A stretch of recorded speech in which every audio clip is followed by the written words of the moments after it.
Make sure you celebrate the wins along the way. Otherwise, you're only going to see the negative.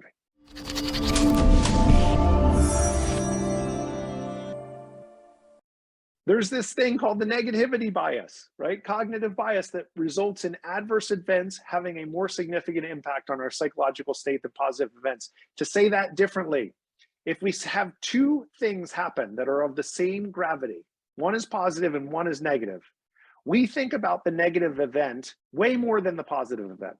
The example is if you have a basketball player that scores 45 points, which is an amazing game. They have an amazing game and they miss the last shot of the game. What does everyone focus in on? Not that he kept them in the game with 45 points, but that he missed the last shot.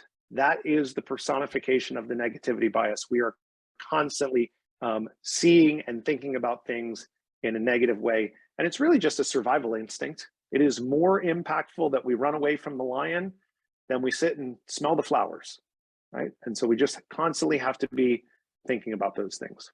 Again, come back to the progress principle. One of my favorite books by a Stanford professor really uncovered that small successes during the day, huge importance when improving the inner work life of people, and that in turn leads to higher productivity. So when you look at these things, we have to celebrate the small successes. So I work with high achievers, and sometimes all they can focus in on are the negative things that are happening because of that negativity bias. And yet we can point to 100 things that are going really, really well. And so we have to make sure that we are celebrating the small wins. The example that they give, there are many stops along the way to climbing Mount Everest. When you stop and think about climbing the world's tallest mountain, it is intimidating and it feels insurmountable.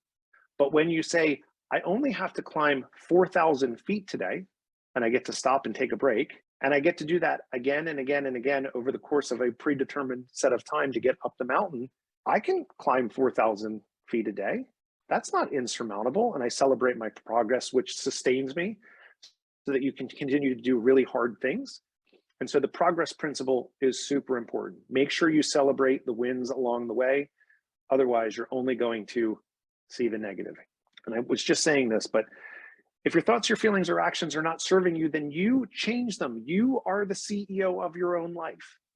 The highest purpose of everyone's life is to live your life on your terms, which means you have to bring conscious intention to everything that you do, and you have to have stewardship over your life.